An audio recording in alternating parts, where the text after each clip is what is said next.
ಜನಕ್ಕೆ ರೀಚ್ ಆಗೋದು ತುಂಬ ಮುಖ್ಯ. ನಾನು ನಾಳೆ ದಿನ ಅಲ್ಲಿ ಇಲ್ಲ ಅಂದ್ರೂ ಜನ ನನಗೆ ಜ್ಞಾಪಿಸ್ಕೋಬೇಕು. ಸ್ಕ್ರೀನ್ ಮೇಲೆ ಏನು ನೋಡಿ ಹೊಗಳ್ತಾ ಇದ್ದಾರೆ ಅದೆಲ್ಲ ನನಗಿದ್ದಿದ್ದು ಕಾನ್ಫಿಡೆನ್ಸ್ ಅಲ್ಲ, ಯೋಗರಾಜ್ ಭಟ್ಟಿಗೆ ನನ್ನ ಮೇಲೆ ಇದ್ದಿದ್ದು ಕಾನ್ಫಿಡೆನ್ಸ್. ಪ್ರತಿಯೊಂದು ಸಿನಿಮಾ ನೋಡಿದ್ರೆ ನೀವು ನಂದು ಎಲ್ಲದನ್ನು 2-3 ವರ್ಷ ಗ್ಯಾಪ್ ಕೊಟ್ಟೆ ಬಂದಿರೋದು. ಅಥವಾ ಇದೇ ತರ ಲವ್ ಸ್ಟೋರಿ ಮಾಡ್ತೀನಿ ಅಂದ್ರೆ ಅದಾಗಲ್ಲ. ಇವಾಗ ನೆಕ್ಸ್ಟ್ ಮತ್ತೊಂದು ಏನಾದ್ರು ವಿಭಿನ್ನವಾಗಿ ನೋಡ್ಕೊಬೇಕು ಆ ಥರ. ಇವಾಗಲೇ ಅದೇ ಪಂಚತಂತ್ರದಲ್ಲಿ ಮಾಡಿರೋ ಹುಡುಗನೇನ ಅಂತ ಎಷ್ಟೊಂದು ಜನ ನಂಬ್ತಾ ಇಲ್ಲ ಇದರಲ್ಲಿ.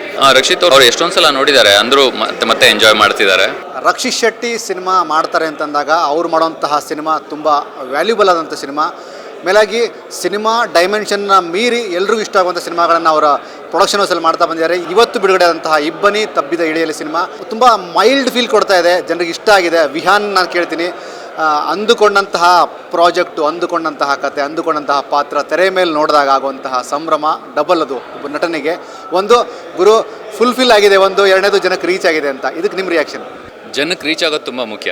ನನ್ನ ಮೊಟ್ಟ ಮೊದಲನೇ ಇದು ಯಾಕೆಂತಂದರೆ ನಾನು ಫಾರ್ಮುಲಾಗಳು ಹಿಡ್ಕೊಂಡು ಮಾಡೋಕ್ಕೆ ಬರಲ್ಲ ಸಿನಿಮಾದಲ್ಲಿ. ನನ್ನ ಕೆರಿಯರ್ ಹಿಂಗೆ ಹೋಗಬೇಕು ಹಂಗೆ ಬರಲ್ಲ.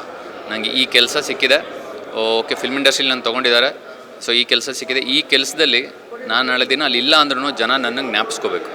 ನನಗಿಷ್ಟೇ ಅಷ್ಟೇ ಯೋಚನೆ ಮಾಡಿ ಬಂದಿದ್ದು. ಯಾಕೆಂದ್ರೆ ನನಗೆ ಯೋಗರಾಜ್ ಭಟ್ ಅವ್ರು ಲಾಂಚ್ ಮಾಡಿದ್ದು ನಿಮ್ಗೆ ಗೊತ್ತಿರೋಂಗೆ. ಸೊ ನಾನು ಇವತ್ತವರೆಗೂ ಏನೇನು ಪರ್ಫಾರ್ಮ್ ಮಾಡಿದ್ದೀನಿ, ನೀವು ಸ್ಕ್ರೀನ್ ಮೇಲೆ ಏನು ನೋಡಿ ಹೊಗಳ್ತಾ ಇದ್ದಾರೆ ಅದೆಲ್ಲ ನನಗಿದ್ದಿದ್ದು ಕಾನ್ಫಿಡೆನ್ಸ್ ಅಲ್ಲ, ಅದು ಯೋಗರಾಜ್ ಭಟ್ಟಿಗೆ ನನ್ನ ಮೇಲೆ ಇದ್ದಿದ್ದು ಕಾನ್ಫಿಡೆನ್ಸ್. ಅದು ನಾನು ನೋಡ್ತಾ ಇದ್ದೆ, ಯೋಗರಾಜ್ ಭಟ್ ಅಂತ ಡೈರೆಕ್ಟರ್ ಏನಕ್ಕೆ ನನಗೆ ಅಷ್ಟೊಂದು ಹೇಳ್ತಾ ಇದ್ದಾರೆ, ಪದೇ ಪದೇ ಹೇಳೋರು ಅವ್ರು ಯಾವಾಗಲೂ. ನಿನ್ನ ವಾಯ್ಸ್ ಡಿಫ್ರೆಂಟ್ ಆಗಿದೆ, ನಿನ್ನ ಸ್ಟೈಲು, ನೀನು ಮಾತಾಡೋ ರೀತಿ, ನಿನ್ನ ಡೈಲಾಗ್ ಡೆಲಿವರಿ, ನೀನು ವಾಕ್ ಮಾಡ್ಕೊಂಬರೋ ರೀತಿ, ನೀನು ಇದನ್ನು ಯುಟಿಲೈಸ್ ಮಾಡ್ಕೋ, ನೀನು ಫಿಲ್ಮಲ್ಲಿ ಜಾಸ್ತಿ ಫೋಕಸ್ ಮಾಡು ಅಂತ ಅವ್ರು ನನ್ನನ್ನು ಸಿನಿಮಾಗೆ ತಂದಿದ್ದು. ಬಟ್ ಅವ್ರು ಯಾಕೆ ಹೇಳ್ತಾಯಿದ್ರು ಅಂತ ಆಮೇಲೆ ನನಗೆ ಹೋಗ್ತಾ ಗೊತ್ತಾಯ್ತದು. ಸೊ ಹಾಗಾಗಿ ಈ ಸಿನಿಮಾದಲ್ಲಿ ನನ್ನ ಕೆಲಸ ಇಲ್ಲಿ ಇಷ್ಟಿದೆ, ಈ ವರ್ಕ್ ನಾನು ಮಾಡೋಗ್ಬಿಡೋಣ, ಜನಗಳು ನಾಳೆ ದಿನ ನೋಡಿದಾಗ ಹುಡುಗ ಒಳ್ಳೆ ಪರ್ಫಾರ್ಮ್ ಮಾಡಿದ್ದಪ್ಪ ಅಂತ ಅಷ್ಟೇ. ಅದು ಒಂದೇ ಸಿನಿಮಾ ಆಗಿರ್ಬೋದು, ಎರಡೇ ಸಿನಿಮಾ ಆಗಿರ್ಬೋದು, ಅಥವಾ 100 ಸಿನಿಮಾ ಆಗಿರ್ಬೋದು, ನಾನು ಅಷ್ಟೇ ಸರ್ ಫೋಕಸ್ ಮಾಡೋದು. ಸೊ ಆ ಥರ ಖುಷಿಯಾಗುತ್ತೆ. ಆಮೇಲೆ ನನ್ನ ಸಿನಿಮಾ ಇದು ಇವತ್ತೇ ಫಸ್ಟ್ ನೋಡಿದ್ದೆ ನಾನು. ಸೆಲೆಬ್ರಿಟಿ ಪ್ರೀಮಿಯರ್ ಮತ್ತು ಇನ್ನೊಂದು ಪೇಯ್ಡ್ ಪ್ರೀಮಿಯರ್ ಎಲ್ಲ ಆಗ್ತಾಯಿತ್ತು, ಬಟ್ ಅಲ್ಲಿ ನಾನು ನೋಡ್ತಾ ಇರಲಿಲ್ಲ. ಯಾಕೆಂದರೆ ಅವ್ರಿಗೆಲ್ಲ ಅಂದರೆ ಗ್ರೀಟ್ ಮಾಡೋದೆಲ್ಲ ಇರ್ತಿತ್ತು. ಆಮೇಲೆ ಇನ್ನೊಂದು ನನಗೆ ಈ ಥರ ವೀರೇಶ್ ಥಿಯೇಟ್ರಲ್ಲಿ ಈ ಥರ ರಿಯಲ್ ಜನಗಳ ಜೊತೆ ನೋಡಬೇಕಂತ ಭಾಳ ಆಸೆ ಇತ್ತು. ಅದಕ್ಕೆ ನಾನು ಇಲ್ಲಿ ಇವತ್ತೇ ನೋಡಿದ್ದು ನಾನು ಸಿನಿಮಾ. ಜೊತೆಗೆ ರಕ್ಷಿತ್ ಶೆಟ್ಟಿ ಅವರು ಅಂದರೆ ಕತೆ ಚೆನ್ನಾಗಿದೆ, ಒಂದು ಒಳ್ಳೆಯ ಕತೆ ಅದು ಸಿನಿಮಾ ಆಗಬೇಕು ಅನ್ನುವಂತಹ ನಿಟ್ಟಿನಲ್ಲಿ ಯೋಚಿಸುವಂತಹ ಕೆಲವು ಜನರಲ್ಲಿ ರಕ್ಷಿತ್ ಶೆಟ್ಟಿ ಕೂಡ ಅವರು. ಒಳ್ಳೆಯ ಕತೆಗಳು ಮಿಸ್ ಆಗಬಾರ್ದು, ಒಳ್ಳೆಯ ಕತೆ ಸಿನಿಮಾ ಆಗಬೇಕು. ಇದು ಹೇಗೆ ಕನೆಕ್ಟ್ ಆಗುತ್ತೆ ವಿಹಾನ್ಗೆ? ಬಿಕಾಸ್ ನೀವು ಕೂಡ ಅದೇ ಥರದ ಮೈಂಡ್ಸೆಟ್ನವರು. ಹೌದು ಸರ್, ಅದೇ ಥರ ಮೈಂಡ್ಸೆಟ್ ಅಂದ್ರೆ ಗೊತ್ತಾ, ಇದು ಇವಾಗ ಬರ್ತಾರೋ ನಮ್ಮ ಕ್ಯಾಟಗರಿ ಹೀರೋಗಳಿಗೆ ಅದು ಕಷ್ಟ ಆಗುತ್ತೆ ಹೇಳೋಕ್ಕೆ, ಡೈರೆಕ್ಟರ್ಗಳಿಗೆ ಅಥವಾ ಪ್ರೊಡ್ಯೂಸರ್ಗಳಿಗೆ. ನಂಬಲ್ಲ ನಮ್ಮನ್ನು ಎಷ್ಟು ಈಸಿಯಾಗಿ. ಏನಂದರೆ ನಿನ್ನೆ ಮೊನ್ನೆ ಬಂದಿದ್ದ ನೀವು ಆಗಲೇ ಸ್ಕ್ರಿಪ್ಟ್ ಈ ಲೆವೆಲಿಗೆ ಮಾತಾಡ್ತಾನೆ ಅನ್ನೋದೊಂದು ಇರುತ್ತೆ ಅವ್ರಿಗೆ. ಅದು ಅವ್ರು ತಪ್ಪು ಅಂತ ನಾನು ಹೇಳಲ್ಲ. ಸೊ ಅವಾಗೇನಾಗುತ್ತೆ, ನೀವು ಕಾಂಪ್ರಮೈಸ್ ಮಾಡಿಕೊಂಡ್ರೆ ದುಡ್ಡುಗೋಸ್ಕರ ಆಯಿತು ನಾನು ವರ್ಷಕ್ಕೊಂದು 2-3 ಸಿನಿಮಾ ಮಾಡ್ತೀನಿ ಅಂತ ಕಾಂಪ್ರಮೈಸ್ ಮಾಡಿಕೊಂಡ್ರೆ ನಿಮ್ಮ ಲಕ್, ಅದು ಸಿನಿಮಾ ಚೆನ್ನಾಗಿ ಓಡುತ್ತೆ, ಇಲ್ಲ ಓಡ್ದೇನೂ ಇರ್ಬೋದು. ಬಟ್ ಇಲ್ಲ, ಕಾಂಪ್ರಮೈಸ್ ಆಗದೇ ನಾನು ಕಂಟೆಂಟ್ ಓರಿಯೆಂಟೆಡ್ ನೋಡ್ತೀನಿ ಆ್ಯಂಡ್ ಆಲ್ಸೋ ಟೀಮ್ ಹೆಂಗಿದೆ ಅದನ್ನು ನೋಡ್ತೀನಿ ಅಂತ ಹೋದರೆ ತುಂಬ ಚೂಸಿ ಆಗಿಬಿಡ್ತೀರಲ್ಲ. ಆ ಥರ ಹೋದಾಗ ಪರಮ ಸ್ಟುಡಿಯೋಸ್ ಆ ಥರ ಸಿಗುತ್ತೆ. ಈಗ ಡೆಫಿನೆಟ್ಲಿ ಈಗ ನೀವು ಅಷ್ಟೇ ಅಲ್ಲ, ಲೈಕ್ ಒಂದು ಆಫೀಸಲ್ಲಿ ಅಂದರೆ ಟೀಮ್ ಹಂಗೆ ಇರಬೇಕು, ಟೀಮು ಇಲ್ಲ ಅಂದರೆ ಆಗೋದೇ ಇಲ್ಲ. ಹಂಗಾಗಿ ಅದು ವಿಹಾನಲ್ಲಿ ಜಾಸ್ತಿ ಇತ್ತು ನನ್ನಲ್ಲಿ. ಇಲ್ಲಪ್ಪ ನಾನು ಕಾಂಪ್ರಮೈಸ್ ಆಗೋಲ್ಲ, ನಾನು ಬೇಕಾದ್ರೆ ಮನೇಲಿ ಇದ್ಬಿಡ್ತೀನಿ. ಆದರೆ ನನ್ನ ಸಿನಿಮಾ 2-3 ವರ್ಷಕ್ಕೆ ಒಂದು ಸಲ ಬಂದ್ರು ನೋಡಿದಾಗ ಎಷ್ಟು ಚೆನ್ನಾಗಿ ಮಾಡಿದ್ದಾನೆ, ಎಷ್ಟು ಟೀಮ್ ಎಷ್ಟು ಚೆನ್ನಾಗಿ ಕೊಟ್ಟಿದೆ ಅಂತ. ಈಗ ವಿಜುವಲ್ ನೀವು ನೋಡ್ತಾ ಇದ್ದೀರಲ್ಲ, ನಮ್ಮ ಛಾಯಾಗ್ರಾಹಕರು ಮಾಡಿರೋದು ಎಲ್ಲ, ಆಮೇಲೆ ನಮ್ಮ ಮ್ಯೂಸಿಕ್ ಡೈರೆಕ್ಟರ್ ಎಲ್ಲ.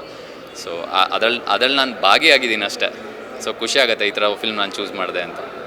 ಯೂಶ್ವಲಿ ಸಿನಿಮಾಗಳನ್ನು ಮಾಡೋಕ್ಕೆ ಹೊರಟಾಗ ನಿಮ್ಮ ಥರದ ಹೀರೋಗಳು ನಾನು ಸಿನಿಮಾಗಳನ್ನು ಬ್ಯಾಕ್ ಟು ಬ್ಯಾಕ್ ಸಿನಿಮಾಗಳನ್ನು ಮಾಡಬೇಕು ಅನ್ನುವಂತಹ ಒಂದು ಪಾಯಿಂಟ್ ಆಫ್ ವ್ಯೂ. ಬಟ್ ನೀವು ನಾನು ತುಂಬ ಕಮ್ಮಿ ಸಿನಿಮಾಗಳನ್ನು ಮಾಡ್ತೀನಿ, ಒಳ್ಳೆ ಸಿನಿಮಾಗಳನ್ನ ಮಾಡ್ತೀನಿ, ಈ ಸ್ಟ್ರಾಂಗ್ ಕನ್ವಿಕ್ಷನ್ 3ನೇ ಸಿನಿಮಾಗೆ ಯಾಕೆ ಬಂತು ವಿಹಾನ್ಗೆ? It's very impossible. ಸರ್, ನಂದು ಪ್ರತಿಯೊಂದು ಸಿನಿಮಾ ನೋಡಿದ್ರೆ ನೀವು ನಂದು ಎಲ್ಲದನ್ನು 2-3 ವರ್ಷ ಗ್ಯಾಪ್ ಕೊಟ್ಟೆ ಬಂದಿರೋದು. ಫಸ್ಟ್ 4 kg ಪ್ರೀತಿ ಮಾಡಿದಾಗ ಅದು ಒಂದು ರಾಮ್ ಕಾಮ್ ಇತ್ತು. ಅದಾದಮೇಲೆ ಯೋಗರಾಜ್ ಭಟ್ ಸರ್ ಅದು ನೋಡಿ ತುಂಬ ಇಷ್ಟಪಟ್ಟು ನಾನೇ ನಿಂಗೆ ಡೈರೆಕ್ಷನ್ ಮಾಡ್ತೀನಿ ಅಂತ ಹೇಳಿದರು. ಅದು ಪಂಚತಂತ್ರದಲ್ಲಿ ಸಿಕ್ಕಾಪಟ್ಟೆ ಎನರ್ಜಿ, ಅದು ಇದು ಲೈಕ್ ಫುಲ್ ಅವನು ಒಂದು ಕಡೆ ನಿಲ್ಲೋದೇ ಇಲ್ಲ ಆ ಕ್ಯಾರೆಕ್ಟರ್, ಕಾರ್ತಿಕ್ ಅನ್ನೋ ಕ್ಯಾರೆಕ್ಟರ್ ಆ ಸಿನಿಮಾದಲ್ಲಿ. ಅದಾದಮೇಲೆ ಓಕೆ ಇನ್ನು ನಾನು ಅದೇ ಥರ ಮಾಡ್ಕೊಳಕ್ಕಾಗಲ್ಲ. ಅದಾದಮೇಲೆ ಸುಮಾರು ಬರೀ ಆ್ಯಕ್ಷನ್ ಮೂವೀಸ್ಗಳು ಬರೋಕ್ಕೆ ಶುರು ಆಯಿತು, ಮಾಸ್ ಮೂವೀಸ್ಗಳು ಆ ಥರ. ಬಟ್ ಅದೆಲ್ಲ ಒಂದು ಕಡೆ ನಾನು ಇನ್ನೂ ಪರ್ಫಾರ್ಮೆನ್ಸ್ ಇದ್ದೀನಿ ಅಂತ ತೋರಿಸು. ಯಾಕೆಂದ್ರೆ ಒಂದು ಸ್ಟೀರಿಯೋ ಟೈಪ್ ಮಾಡಿಬಿಡ್ತಾರೆ, ಅದಕ್ಕೆ ಅಂತ ಆ ವರ್ಗಕ್ಕೆ ಸೇರಿಸ್ಬಿಡ್ತಾರೆ. ನನಗೆ ಆ ಥರ ಸೇರೋಕ್ಕೆ ಇಷ್ಟ ಇರಲಿಲ್ಲ. ಬ್ರಿಂಗ್ ಮಿ ಎನಿ ಚಾಲೆಂಜಸ್, ಯಾವುದೇ ಚಾಲೆಂಜಸ್ ಇದ್ರೂ ತೊಗೊಂಬನ್ನಿ, ನಾನು ಆ ಡೈರೆಕ್ಟರ್ ಬರೆದಿರೋ ಬರವಣಿಗೆಗೆ ಅದ್ರ ಅನುಗುಣವಾಗಿ ನನ್ನ ಪರ್ಸ್ನಾಲಿಟಿನ ನಾನು ಮಾಡ್ಕೊತೀನಿ. ಅದು ಚಾಲೆಂಜಿಂಗ್ ಅದು. ಸೊ ಆ ಥರ ಬಂದಿದ್ದು ಇಬ್ಬನಿ ತಬ್ಬಿದ ಎಳೆಯಲ್ಲಿ ಮೂವಿ. ಸೊ ಆ ಥರ ಈಗ ನೆಕ್ಸ್ಟ್ ನಾನು ಈ ಥರ ಇಷ್ಟು ಬ್ಯೂಟಿಫುಲ್ ಸಿನಿಮಾ ಈಗ ನಾನು ಮತ್ತೆ ಮಾಡ್ತೀನಿ ಇಬ್ಬನಿ ತಬ್ಬಿದ ಎಳೆಯಲ್ಲಿ ಮೂವಿನ ಅಂದರೆ ಆಗಲ್ಲ, ಅಥವಾ ಇದೇ ಥರ ಲವ್ ಸ್ಟೋರಿ ಮಾಡ್ತೀನಿ ಅಂದರೆ ಅದಾಗಲ್ಲ. ಸೊ ಇವಾಗ ನೆಕ್ಸ್ಟ್ ಮತ್ತೊಂದು ಏನಾದರೂ ವಿಭಿನ್ನವಾಗಿ ನೋಡ್ಕೊಬೇಕು ಆ ಥರ. ಅದು ಯಾವುದೇ ಇರ್ಬೋದು. ನನಗೆ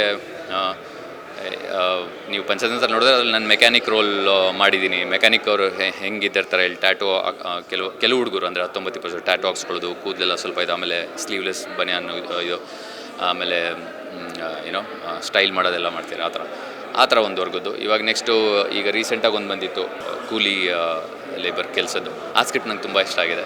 ಸೊ ಆ ಥರ ವಿಭಿನ್ನವಾಗಿ ಮಾಡಬೇಕು. ಅವಾಗ ಏನಾಗುತ್ತೆ, ಜನ ಇಬ್ಬನಿ ತಬ್ಬಿದ ಎಳೆಯಲ್ಲಿ ನೋಡಿ ಇದರಿಂದ ಅದಕ್ಕೆ ಗುರ್ತು ಸಿಗಬಾರ್ದು, ಇದೇ ಹುಡುಗನ ಅಲ್ಲಿ ಮಾಡಿದ್ದು ಇಬ್ಬನಿಲಿ ಅಂತ. ಇವಾಗಲೇ ಅದೇ ಪಂಚತಂತ್ರದಲ್ಲಿ ಮಾಡಿರೋ ಹುಡುಗನೇನ ಅಂತ ಎಷ್ಟೊಂದು ಜನ ನಂಬ್ತಾ ಇಲ್ಲ ಇದರಲ್ಲಿ. ಸೊ ಹಾಗೆ ನಮಗೆ ಚಾಲೆಂಜಸ್ ಜಾಸ್ತಿ ಬರ್ತಾ ಹೋದರೆ ಡೈರೆಕ್ಟರ್ಸ್, ಸ್ಕ್ರಿಪ್ಟ್ ರೈಟರ್ಸ್ ಕಡೆಯಿಂದ ನನಗೂ ಖುಷಿ ಆಗುತ್ತೆ.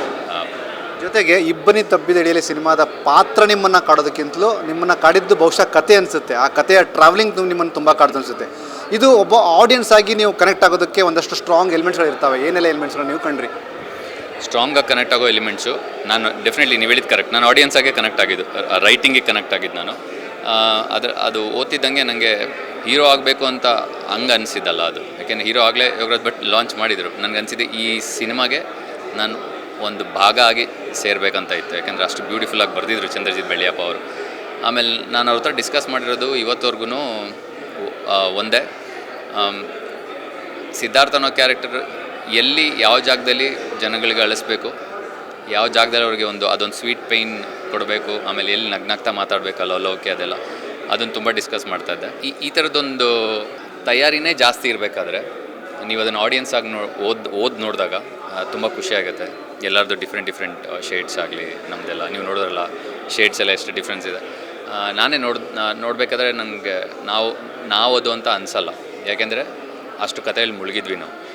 ನಾನು ನೋಡ್ಬೇಕಾದ್ರೆ ನಾನು ಸಿದ್ಧಾರ್ಥ ಅಶೋಕಾಗೆ ನೋಡಿದ್ದು. ಇಲ್ಲಾಂದರೆ ಎಲ್ಲೋ ಒಂದು ಕಡೆ ನಮ್ಗೆ ಆ್ಯಕ್ಟರ್ಸ್ಗೆ ಅನಿಸ್ತಿರುತ್ತೆ ಅದು ನಾನು ಇದು ಅಂತ ಹಂಗೆ ನೋಡ್ತಾ ಇರ್ತೀವಿ. ಇಲ್ಲಿ ನಾವು ಆ್ಯಕ್ಚುಲಿ ಓವರಾಲಾಗಿ ಕಾಣಿಸ್ತಾ ಇತ್ತು. ಅದೇನಕ್ಕೆ ಅಂದರೆ ಪೇಪರ್ ಮೇಲೆ ಏನು ಬರೆದಿದ್ರು ಅದು ಇದು 9 ವರ್ಷದ ಮುಂಚೆ ಬರೆದಿದ್ದೆದಂತೆ ಚಂದ್ರಜಿತ್ ಅವರು.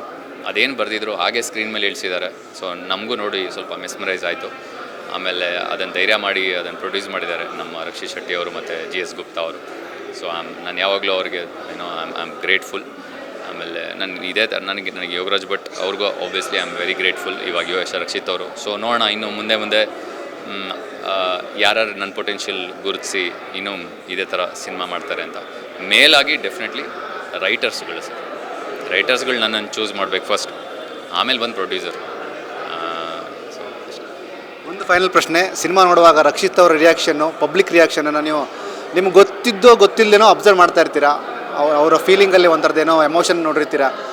ನೀವು ಥಿಯೇಟ್ರಲ್ಲಿ ಕಂಡಂಥ ಸತ್ಯ ಇಬ್ಬನಿ ತಬ್ಬಿದ ಎಳೆಯಲ್ಲಿ ಇವತ್ತಿನ ಶೋ ಅಲ್ಲಿ ರಕ್ಷಿತ್ ಅವ್ರು ಎಷ್ಟೊಂದು ಸಲ ನೋಡಿದ್ದಾರೆ, ಅಂದರೂ ಮತ್ತೆ ಎಂಜಾಯ್ ಮಾಡ್ತಿದ್ದಾರೆ. ಅದಕ್ಕೆ ಅವ್ರ ಪಾಡಿಗೆ ಅವ್ರು ಬಿಟ್ಬಿಟ್ಟಿದ್ದೆ, ನಾನು ಮಾತಾಡ್ತಿರ್ಲಿಲ್ಲ. ಆಮೇಲೆ ನಾವು ಎಲ್ಲ ಸಿನಿಮಾದಲ್ಲಿ ಆಗಲೇ ಟ್ರಾವೆಲ್ ಮಾಡ್ತಿದ್ವಿ ಒಳಗಡೆ ಸ್ಕ್ರೀನ್ ಪ್ಲೇ ಎಲ್ಲ. ನಾನು ನಿಮ್ಗೆ ಹೇಳ್ದಾಗೆ ನಾನು ಇವತ್ತೇ ಫಸ್ಟ್ ನೋಡಿದ್ದು, ಹಂಗಾಗಿ ನಾನು ಜಾಸ್ತಿ ಏನು ಅಬ್ಸರ್ವ್ ಮಾಡಿಲ್ಲ, ನಾನು ನೋಡ್ತಾನೆ ಇದ್ದೆ. ಆಮೇಲೆ ಎದ್ಮೇಲೆ ಗೊತ್ತಾಗಿದ್ದು ರಕ್ಷಿತ್ ಅವ್ರು ನಾನು ಮಾತಾಡಿಸಿದಾಗ ದಟ್ ಹಿಂಗೆ ಈ ಥರ ಬ್ರಿಲಿಯಂಟ್ ಪರ್ಫಾರ್ಮೆನ್ಸ್ ವಿಹಾನ್ ಇದೆ, ಹಿಂಗೆ ಅಂತ ಹೇಳ್ತಾರಲ್ಲ. ಆಮೇಲೆ ಅದು ಅಲ್ಲದೆ ಅವರು ಫಿಲ್ಮ್ ಮೇಕರ್ ಆಗೂ ನಮ್ಮ ವಿಹಾನ ಇದೆಂಗೆ ಇದು ಈ ಥರದ್ದು ಈ ಪೋರ್ಷನ್ ಎಲ್ಲ ಹೆಂಗೆ ಮಾಡಿದ್ರಿ, ಅದೆಲ್ಲ ತುಂಬ ಚೆನ್ನಾಗಿದೆ, ಬ್ರಿಲಿಯಂಟ್ ಆಗಿದೆ ಅಂತ ಹೇಳಿದಾಗ ಆ ಡಿಸ್ಕಷನ್ ನಡೀತಾ ಇತ್ತು ನಮಗೆ. ಮುಗಿದ ಕೂಡಲೇ ಇಬ್ಬರು ಎದ್ದು ನಿಂತ್ಕೊಂಡು ಮಾತಾಡ್ತಿದ್ವಿ. ಸೊ ಅದು ಕಾಂಪ್ಲಿಮೆಂಟ್. Thank you. ಇದಿಷ್ಟು ಇಬ್ಬನಿ ತಬ್ಬಿದ ಎಳೆಯಲ್ಲಿ ಚಿತ್ರದ ನಾಯಕ ವಿಹಾನ್ ಅವರ ಮತ್ತು ಕ್ಯಾಮರಾ ಪರ್ಸನ್ ಹರಿ ಜೊತೆಗೆ ರವಿ ಕನ್ನಡ ಪಿಕ್ಚರ್.